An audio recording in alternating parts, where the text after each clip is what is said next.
Decir exactamente en este contexto, perseverancia, que el Señor Jesucristo vive no para mantenerme, para salvarme perpetuamente.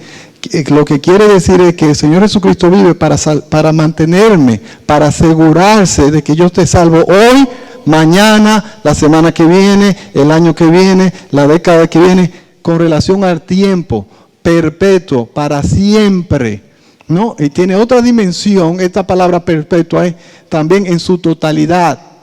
O sea, no quiere decir simplemente con relación al tiempo, pero la otra dimensión es con relación a la totalidad. Y esto significa que el Señor Jesucristo vive para salvarme completamente, salvar mis emociones, mi hablar, mi pensar, mi conducta, todo mi ser en su totalidad. No solamente con relación al tiempo, pero con relación a todo mi ser.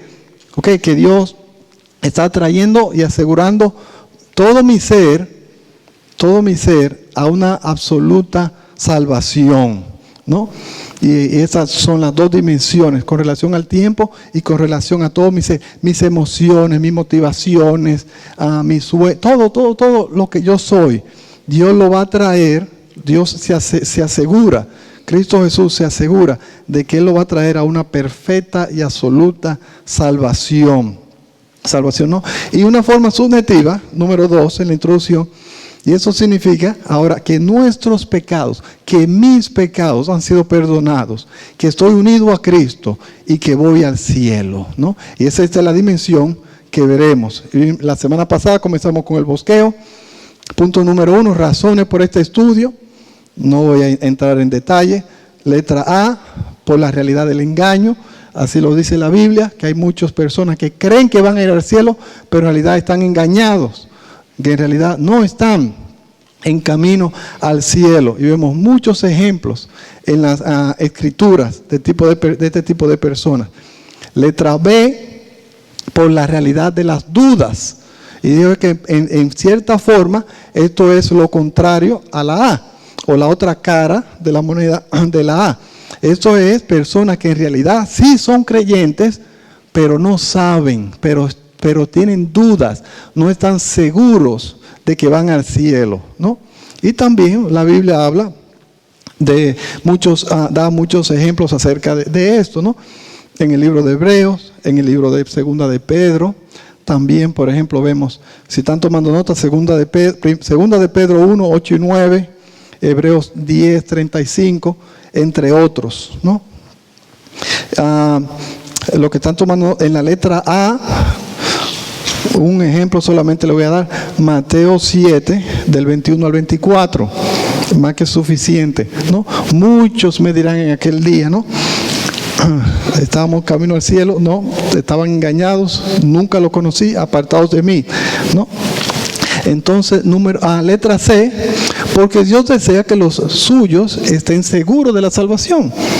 Esa es la letra C bajo el primer punto, ¿no? En el bosqueo. Dios desea, hermano, que usted esté seguro si usted es hijo de Dios, que esté seguro de su salvación. Tanto así, ¿no? Que en Segunda de Pedro 1:10, Primera de Juan 5, versículo 13, le mencioné, ¿no?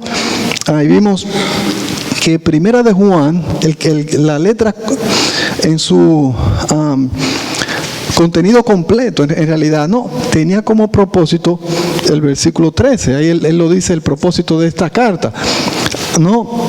Y simplemente dice algo así, piensen, no lo tengo. Estas cosas son escritas a hijos para que sepáis, ¿no? Que tenéis vida eterna, ¿no?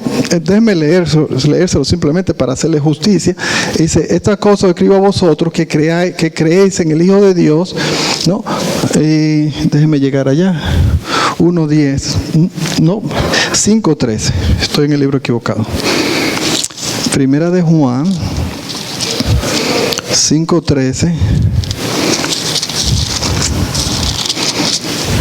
Estas cosas os he escrito a vosotros que creéis en el nombre del Hijo de Dios, para que sepáis, o en otra palabra, para que estén totalmente convencidos, confiados, ¿no? confiados de que tenéis vida eterna. Y este es el propósito primordial de Primera de Juan, para que los suyos estén convencidos de que tienen vida eterna. O sea, que Dios quiere que usted tenga vida eterna, que usted sepa, que esté confiado en la seguridad de su salvación. Número 2, el bosqueo.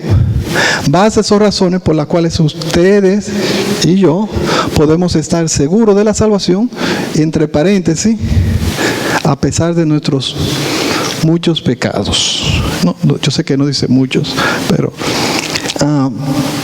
yo sé que son muchos. Letra A, las promesas del Evangelio. ¿No? ¿Por qué podemos estar seguros? Porque Dios no miente. Y Dios ha prometido que todo aquel que venga a Cristo Jesús, a Él, al Padre, a través de Cristo Jesús, Él lo va a salvar. ¿No? Promesa como Juan 3:16, que usted se la sabe, ¿no? Promesa como también Juan 6:37, promesa como Juan 5:24, promesa como Mateo 11:28, ¿no? Romanos 10:19, que si confesares con tu boca que Jesús es el Señor y creyeres en tu corazón que Dios le levantó de los muertos, serás salvo, ¿no? Y estas son promesas universales e incondicionales del Evangelio que Dios hace a toda persona, en todo lugar, que si viene a Él a través de Cristo Jesús, Él le va a salvar. Y Dios no miente, ¿no? O sea, esa es una razón por la cual podemos estar seguros. Si nosotros nos hemos acercado a Dios a través de Cristo Jesús, Dios no miente, somos salvos, ¿no? Letra B, y primordialmente por la total y triunfante obra de Cristo. Y allí vimos 3, si ya ahora doblan la página, y allí vimos 3 obras, o las 3 obras esenciales de la redención. Sin mirar el papel, ¿alguien se atreve a decirle cuáles son estas 3?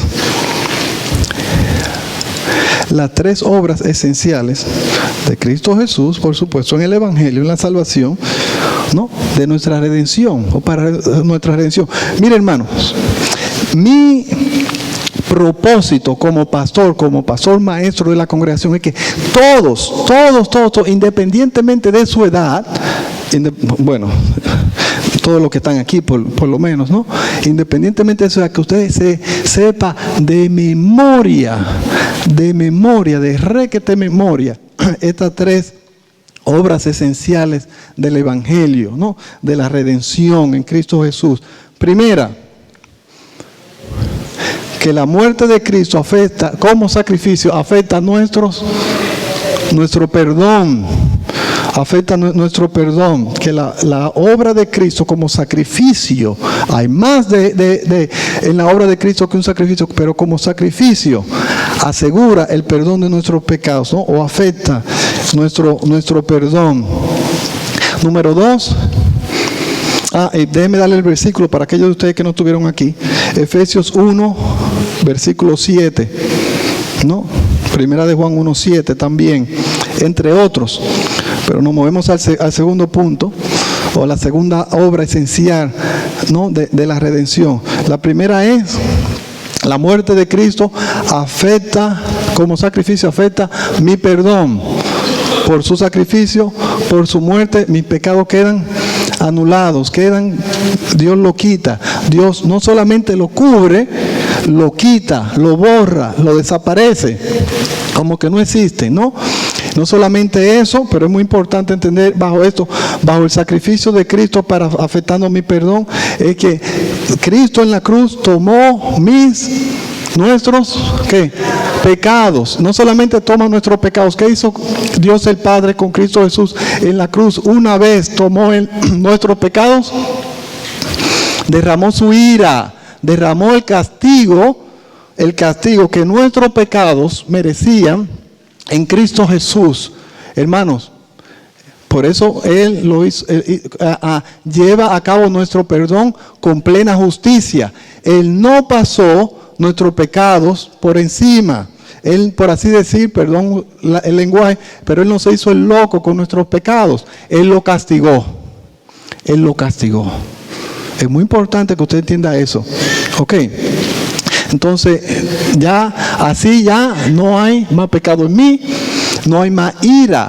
Dios no me tiene que castigar a mí porque Él castigó a Cristo Jesús por mis pecados. No hay un pecado que yo cometí, cometo o cometeré que Cristo Jesús no lo tomó en la cruz. ¿Ok? Entonces, libre de pecado. ¿Ok? Perdonado. Pero mejor, se vuelve mejor aún. En segundo lugar, la muerte del Señor Jesucristo afecta ¿a qué? Mi justificación. Afecta mi justificación. ¿Qué quiere decir eso? Justificación es la declaración de un juez, declarar a una persona, a través de la cual él declara a una persona, ¿qué? No. ¿Qué? Justo. Y no te digo a ti justo, no te asustes. Es recto, es perfecto. Y él va a decir justo, otra vez conmigo. Ahorita por el café y ahora ¿por qué? No, es justo en el sentido recto. ¿Ok? En el sentido de recto. O sea que no solamente entonces yo estoy en un lugar neutro con relación a las demandas perfectas de la ley, de la justicia de Dios, ¿no? Porque si hay perdón, si no hay pecado, yo estoy neutro, pero yo para ir al cielo yo necesito ser perfectamente obediente a todas las demandas justas y santas de la ley de Dios. Y al él ir a la cruz, ¿qué fue? ¿Un acto de qué? Un acto de obediencia, la cual me es dada, o palabra teológica, imputada o dada a mí. Entonces ahora Dios en el juicio, cuando mira toda mi vida, todos mis pecados que hay, están todos borrados. No lo ve. ¿Por qué? Porque Cristo lo llevó. Pero ¿qué ve? Aparte de que Él no ve mis pecados, pero hay algo que sí Él ve. Y le dije la semana pasada, algo que Él ve, que Él mismo escribió. ¿Y qué es esto? Obediencia perfecta a todas las demandas de Él. Cristo lo hizo por mí también. En la cruz. La cruz fue un acto de obediencia a las justas demandas de la ley de Dios. Y esa obediencia máxima, suprema, que las Escrituras llaman, ¿no? Me es imputada, me es dada a mí. Y ahora en el juicio, Él me declara justo, perfecto. Yo no lo hice, lo hizo Cristo, pero Él me la dio a mí. ¿Qué le parece? No hay pecado, hay justicia en el que está en Cristo Jesús. Lo hizo Él en la cruz. Y en tercer lugar, y en forma mucho más gloriosa, en un sentido, ¿cuál es? La tercera obra esencial del Evangelio o de la redención.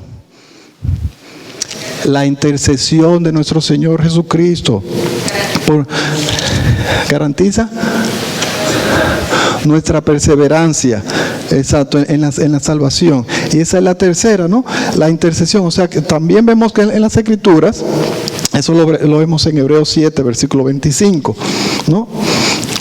Y la muerte del Señor Jesucristo que afecta a mi justificación la vemos en Romanos capítulo 5. Lo digo por lo que están tomando nota, que no estuvieron aquí la semana pasada, ¿no? Entonces, esta intercesión del Señor Jesucristo garantiza, hermanos, esto es lo que garantiza, esto es lo que garantiza que yo no me voy a perder. ¿No? Esto es lo que garantiza primordialmente que yo no me voy a perder. Y terminamos ahí. Entonces terminamos diciendo que no depende de la grandeza o el tamaño de mi fe. No depende tampoco de la sinceridad o de la grandeza de mi arrepentimiento. No depende de la grandeza ni la sinceridad tampoco ni de mi fe, ni de mi arrepentimiento, ni de mi constancia en mi caminar, ni mucho menos de mi obediencia, ni nada por el estilo, ni nada en mí. Depende de esto, que la obra del Señor Jesucristo fue totalmente, completamente triunfante. ¿Me entienden? Cristo, la obra de Cristo, hermano, fue total y triunfante. Él triunfó. ¿Con relación a qué? ¿Qué quiere decir cuando yo digo Él triunfó? Él lo logró. ¿Ok? ¿Qué Él logró?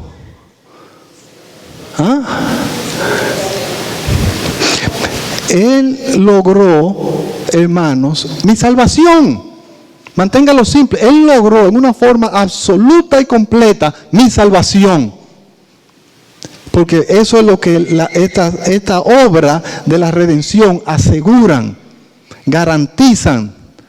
Porque yo voy al cielo, ¿dónde está mi victoria? ¿Dónde está mi triunfo? ¿Dónde está mi seguridad? En la obra de Cristo Jesús. Que Él murió para que yo sea perdonado, que Él obedeció yendo a la cruz para yo ser justificado, declarado justo en el juicio, y que Él vive y vive ejerciendo su poder como el Dios de toda autoridad para mantenerme salvo. Es imposible que uno de sus hijos se pierdan. ¿Por qué? Por la total y completa obra de Cristo que triunfó en la cruz, ¿no? No solamente en la cruz, como pueden ver, en su intercesión también. Entonces, letra C.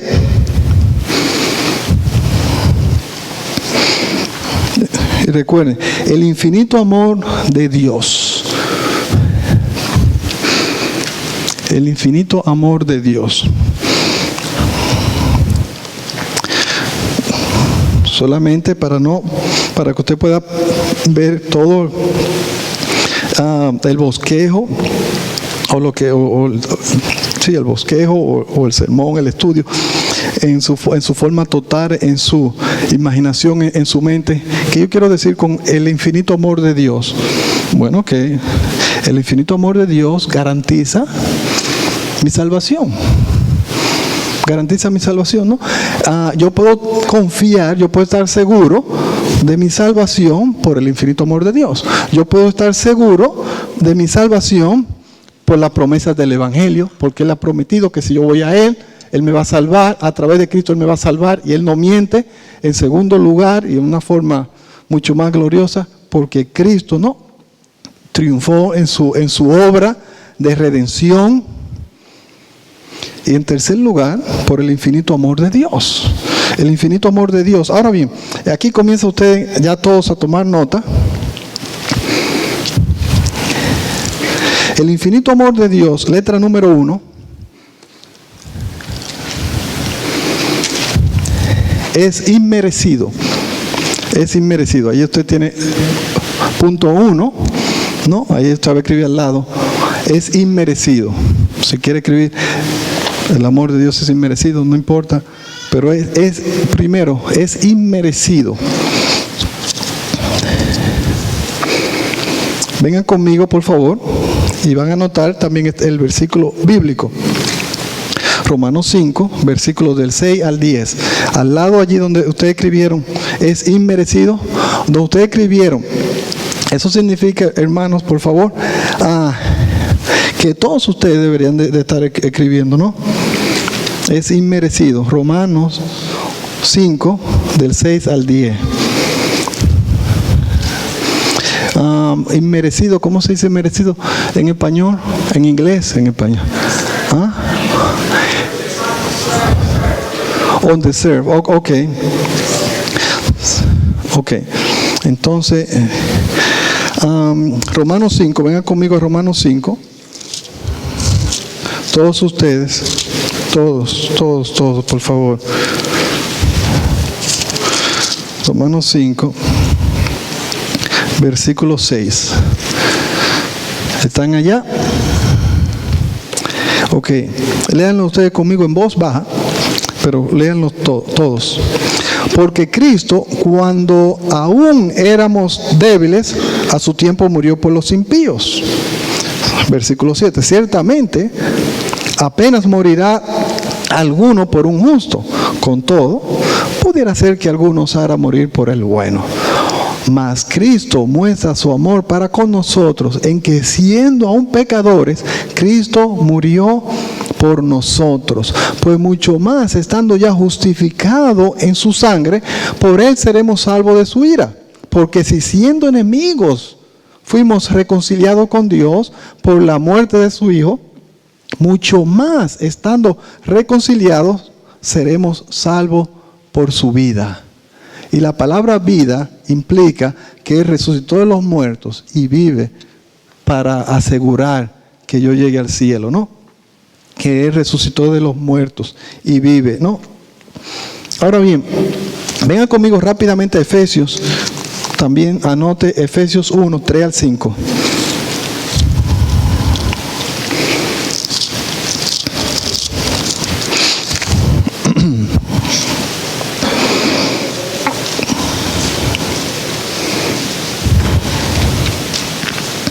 Hermanos, cuando yo digo el amor de Dios es inmerecido, lo que yo quiero lograr que usted entienda, ¿no? Que entre otras cosas, este amor no se basa en ningún tipo de atracción en mí, en ningún tipo de atracción moral en mí. Eso es lo que vimos allí. Dios no me ama o no me amó ni me ama a mí porque yo soy obediente, porque yo soy, porque mi caminar, ¿no? Es tal vez, hay menos caída en su vida, ¿no? O nada por el estilo, o porque yo enseño, o porque nada. El amor de Dios por mí ni es motivado, no es motivado por ninguna atracción que hay en mí, por nada en mí, sino por Él, porque Él lo quiso, porque así lo propuso su corazón. ¿Se recuerdan de Deuteronomio capítulo 7?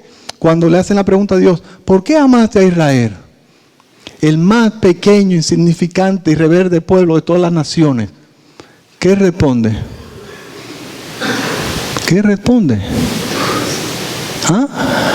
Porque quise. Exactamente lo que responde, porque quise. O sea, Él no da una respuesta. La respuesta de Él es,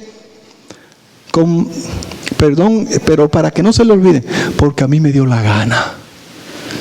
Perdón el lenguaje, pero para que se le grabe a usted. Y no es mi intención, no. El ser ofensivo. Pero porque a mí me dio la gana. No fue por nada en ellos, fue porque yo quise. Porque así es mi corazón. Esa es la respuesta que Dios da en las Escrituras. Efesios 1. Mire, bendito sea el Dios, versículo 3, bendito sea el Dios y Padre de nuestro Señor Jesucristo, que nos bendijo con toda bendición espiritual en los lugares celestiales en Cristo, según nos escogió en Él antes de la fundación del mundo. Nos escogió en Él antes de la fundación del mundo, para que fuésemos santos y sin mancha delante de Él, en amor, habiéndonos predestinado para ser adoptados hijos suyos por medio de Jesucristo, ¿según qué? Según el puro afecto de su voluntad. Ahí está la respuesta. ¿Por qué Él lo hizo? Porque Él nos amó. Porque así Él quiso. En inglés, because He willed it. Porque así Él lo quiso. Porque aquí Él propuso. Porque su corazón así, porque Él en su corazón así quiso hacer. No es por nada en nosotros, ¿no? Capítulo 2, versículo 4 al 8. Efesios 2, si están tomando, escriban por favor también Efesios 2, del 4 al 8. ¿Qué dice? Pero Dios, que es rico en su misericordia, por su gran amor con que nos amó, aún estando nosotros muertos en pecados, nos dio vida juntamente con Cristo. Por gracia sois salvos, y juntamente con Él nos resucitó, y asimismo nos hizo sentar en los lugares celestiales en Cristo Jesús, para mostrar en los siglos venideros las abundantes riquezas de su gracia en su bondad para con nosotros en Cristo Jesús. ¿Qué le parece? Déjeme ilustrárselo de esta manera. Cuando yo esté en el cielo, usted dice, wow, qué arrogante. No, arrogante no, yo simplemente le estoy creyendo a Dios.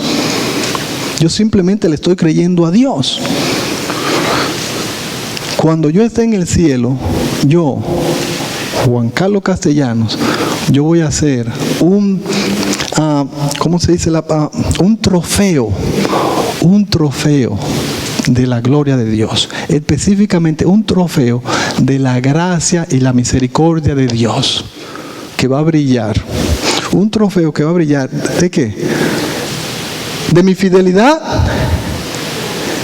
de mi constante caminar, de mi constante fe, de mi obediencia. No, de su gracia. Él va a decir, ustedes ven a Juan Carlos Castellanos Juan Carlos de Jesús Castellanos Díaz. Si usted no sabe mi nombre, ese es mi nombre completo, Juan Carlos de Jesús Castellanos Díaz. Si no se me olvida algo más. Bueno, él va a decir, usted ven, a pesar de sus muchos pecados, a pesar de su infidelidad, a pesar de su inconstancia en su caminar de fe, mírenlo ahí. ¿Saben por qué? Porque yo soy un Dios de gracia, porque yo sí soy fiel, porque yo me propuse traerlo aquí y basándome en mi fidelidad, yo di mi palabra y yo no miento, y yo soy un Dios que a pesar de que Él no se lo merecía, ahí está. Va a ser para la gloria de su gracia. ¿Usted entiende? No para la gloria de su constancia. Si es que hay alguna. Y lo triste es que hay algunos de nosotros que tal vez no creemos que somos constantes en nuestro caminar. No se dan cuenta de que el pecado ha manchado todo nuestro ser. Es imposible que mientras usted esté en este cuerpo pecaminoso y en este mundo caído, usted sea absolutamente perfecto en su caminar. Es una tontería, ¿no? Entonces, el amor de Dios es inmerecido, ¿no? En segundo lugar, el amor de Dios es maravilloso en su grandeza. ¿Está escribiendo nota? Usted va a escribir en el número 2, maravilloso en su grandeza. Romanos 8, del 31 al 42. Romanos 8, del 31 al 42. Y no voy a gastar el tiempo en el contexto, usted se lo sabe, el contexto, ¿no? Y el punto es que este amor nunca puede cesar, nunca puede fracasar de hacer lo que el propósito, su propósito quiere hacer, ¿no? Entonces el versículo 31 dice, ¿qué pues diremos a esto? Si Dios es por nosotros, ¿quién contra nosotros? ¿No? Y fíjense el versículo 32. El que no escatimó, ni a su propio Hijo, sino que lo entregó por todos nosotros. Y hace la pregunta, ¿cómo no nos dará también con él todas las cosas? ¿Quién acusará a los escogidos de Dios? Dios es el que justifica. ¿Quién es el que condenará? Cristo es el que murió, más aún el que también resucitó. El que además está a la diestra de Dios, el que también intercede por ellos. El amor de Dios, hermanos, ¿no? El infinito amor de Dios es inmerecido. El infinito amor de Dios es maravilloso en su grandeza. Es tan grande, no es tan grande que nadie nos puede acusar, que nadie nos puede sacar de la mano de Dios. Y escuche mi nota, voy a leer. Dios nos amó tanto, que no escatimó ni a su propio Hijo. Dios nos amó tanto, que entregó a su Hijo. Nos amó tanto, que aplastó a su propio Hijo en la cruz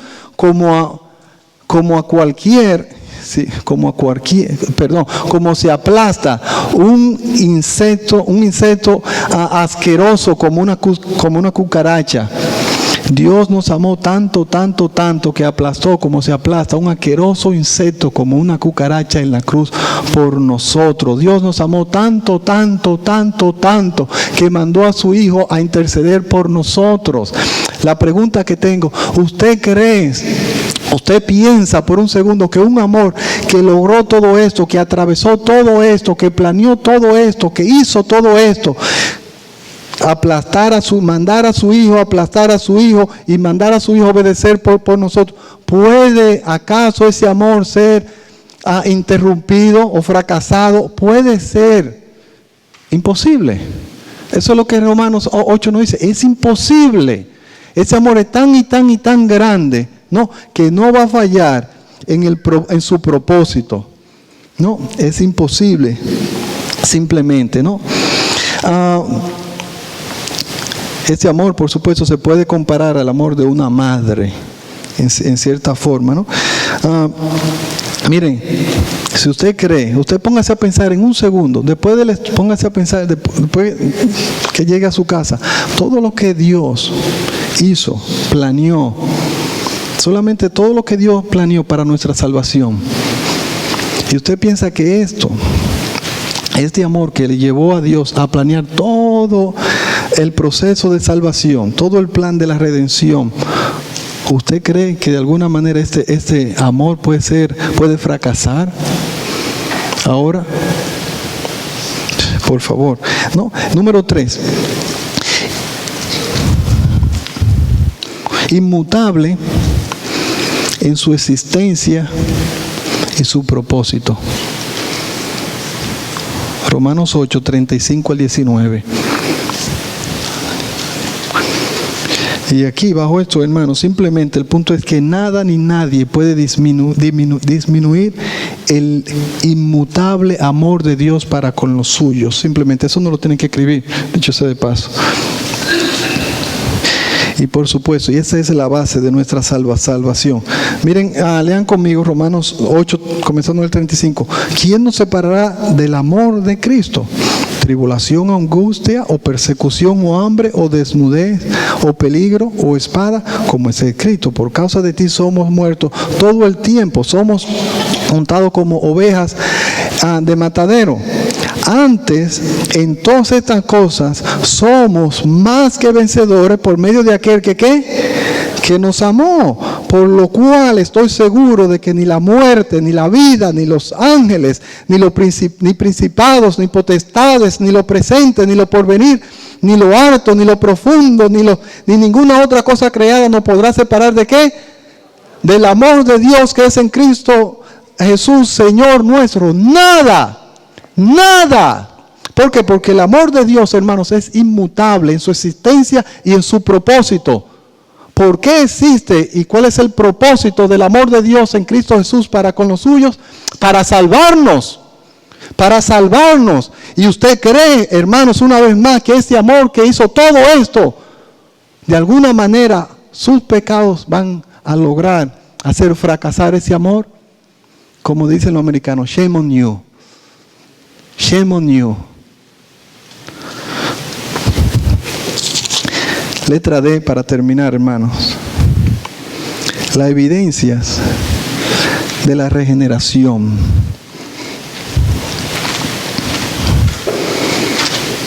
Déjeme simplemente por el tiempo decirle la E, el testimonio del Espíritu Santo.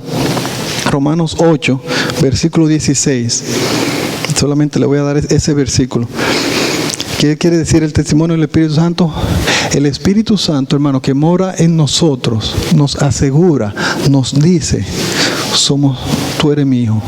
Nos asegura de que somos hijos de Él. ¿Me entienden?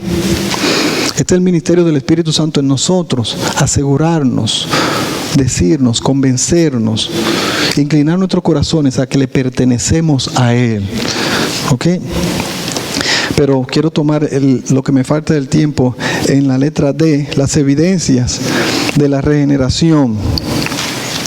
Una advertencia pronto. Muchas personas se enfocan en esta evidencia. En mi casi 20 años de creyente, y creo que más de 12 años ya como pastor, como maestro, me he dado cuenta que la mayoría de clases que hablan de la evidencia de la salvación, casi siempre se enfocan en esto, en las evidencias de la regeneración. Y ellas se han de ver, como la vamos a ver, ellas se han de ver. El problema es que la mayoría de las personas o de los maestros se enfocan en ello. Y cuando abundan, yo puedo estar seguro. Pero cuando no abundan, entonces puedo caer en duda. ¿Me entienden?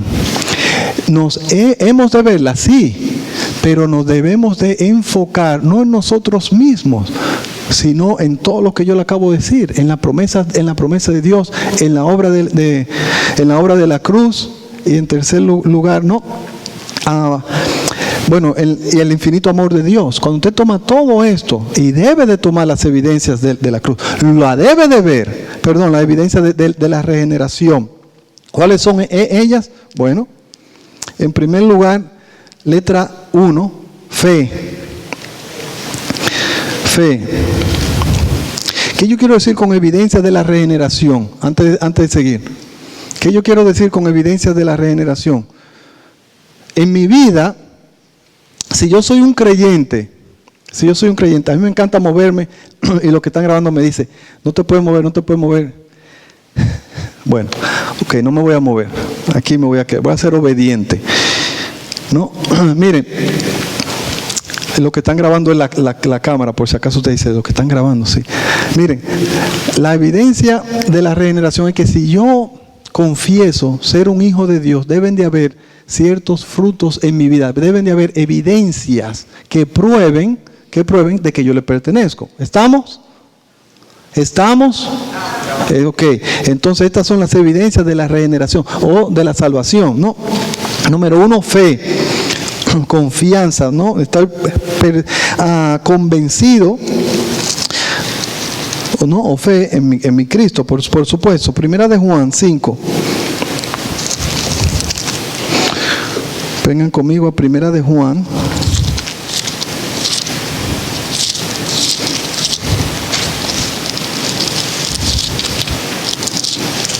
Capítulo 5, versículo 1 y 2. Dice, todo aquel que cree que Jesús es el Cristo, es nacido de Dios, tiene vida eterna. Todo aquel que tiene fe, que tiene confianza, que ha creído, que ha puesto su confianza, ¿no? Que está totalmente persuadido de mente y de corazón, que cree que Jesús es el Cristo, el ungido, el Salvador, es salvo, es nacido de Dios. Y todo aquel que ama al que engendró, ama también al que ha sido engendrado por él. En esto conocemos que amamos a los hijos de Dios, cuando amamos a Dios y guardamos sus mandamientos. Si se fijó, ahí hay el número 2, amor.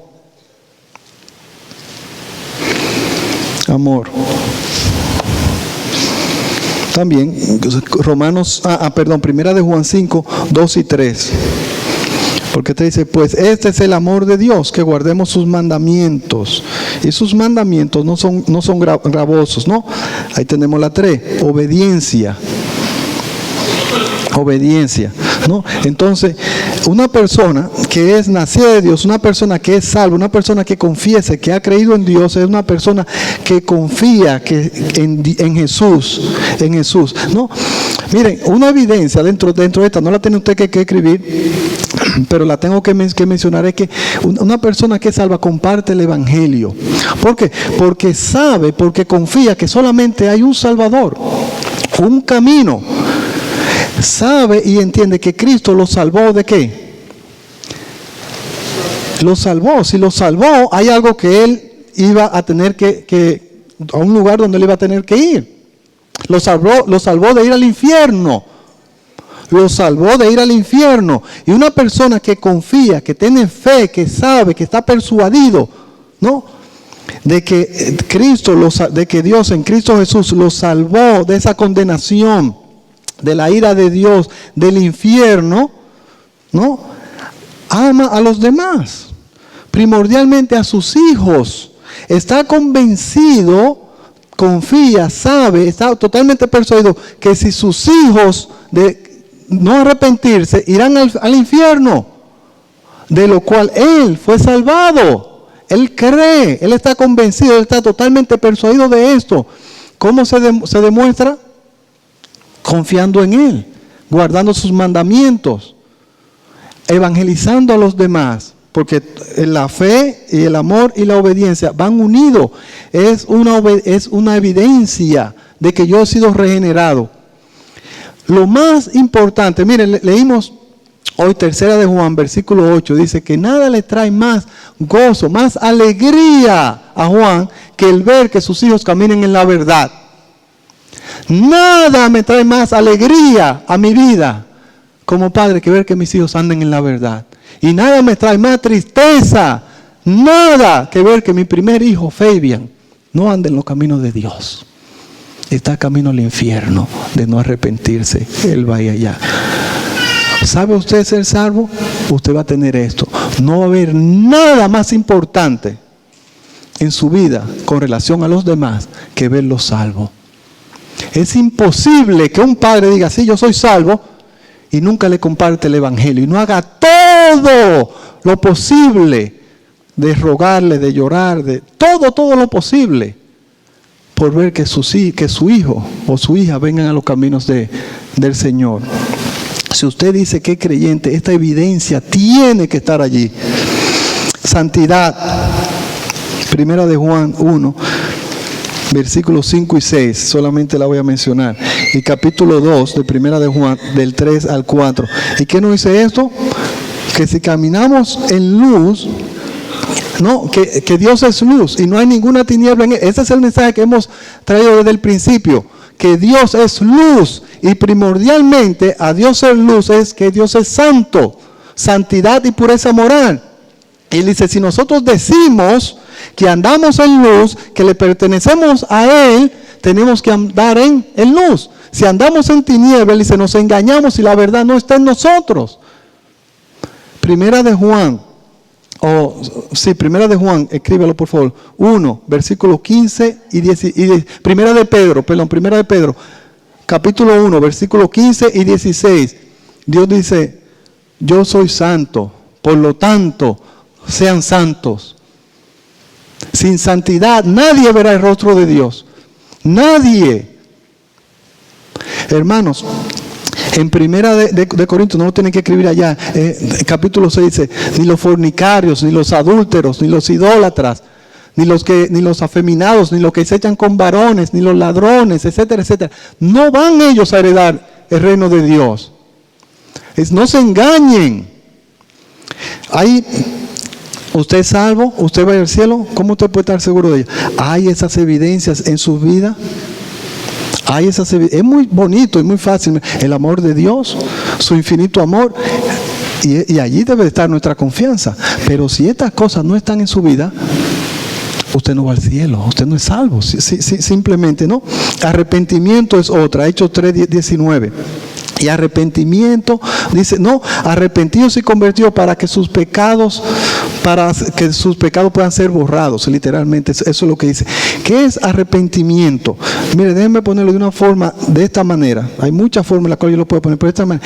Es un día en la cual yo me arrepentí. ¿Eso qué significa? Que un día yo dejé de vivir ya para mí, para amarme a mí mismo, para hacer a mí lo que a mí me venga en gana y cuando me venga en gana. Y yo hice un giro de 180 grados. Y ahora esencialmente, fundamentalmente, el arrepentimiento es que Dios me convirtió a mí en un discípulo de Cristo. Ahora mi vida es una devoción a estudiar a Cristo. A estudiar su palabra. Esencialmente, fundamentalmente, el arrepentimiento es esto, donde yo me doy en devoción, donde mi vida es dada devoción, a aprender de Cristo. Venid a mí todos los que estáis cargados y trabajados y yo os haré descansar. Llevad mi yugo sobre vosotros y aprended de mí. Y eso es un discípulo, uno que ha ido a Cristo y se ha dado ahora, gasta toda su vida aprendiendo de Cristo en la palabra de Él. ¿Para qué? Para cambiar su mente y su conducta y para testificar a los demás. Hello. ¿Está esa evidencia en tu vida? Si no, tú no vas al cielo. Miren, una aplicación. Número 1. No lo tienen que escribir en realidad. Y no, ustedes no tienen allí aplicaciones. No es mi intención que ustedes lo escriban. Una palabra a los creyentes que dudan. Y voy a leer nada más. Tu enfoque debe ser Dios, sus promesas, su obra y su infinito amor. Eso debe ser tu enfoque. Esto debe ser tu enfoque. Debe de mirar estas evidencias, absolutamente, pero debe de haber un estudio personal, estudiarte, examinarte a sí mismo a la luz de esta evidencia, sí. Pero ese examinar debe ser realístico, ¿Por qué? Porque si ustedes ven, por ejemplo, en las Escrituras, en los libros, por ejemplo, Primera de Juan, donde dice que Dios es luz, que Dios es santo y nosotros debemos ser santos, también dice, pero si tú dices que tú no pecas, tú te mientes. Pero si tú dices que no hay pecado en ti, tú te mientes a sí mismo y estás engañado. Romanos 5 y Romanos 6, capítulos donde nos llaman a nosotros, ¿no?, a caminar en santidad. A considerarnos a nosotros muertos al pecado, pero vivos para con Dios. El capítulo 7 llega Pablo y dice, no vaya a ser que ustedes me malentiendan. En mí hay mucho pecado, porque lo que yo quiero hacer no lo hago. Y lo que yo no quiero hacer me encuentro haciéndolo. En el contexto de, hermanos, donde la Biblia más nos llama santidad, también dice, pero no te creas ni por un segundo que la realidad de tu vida es que va a estar manchada por el pecado. Pero nos llama santidad.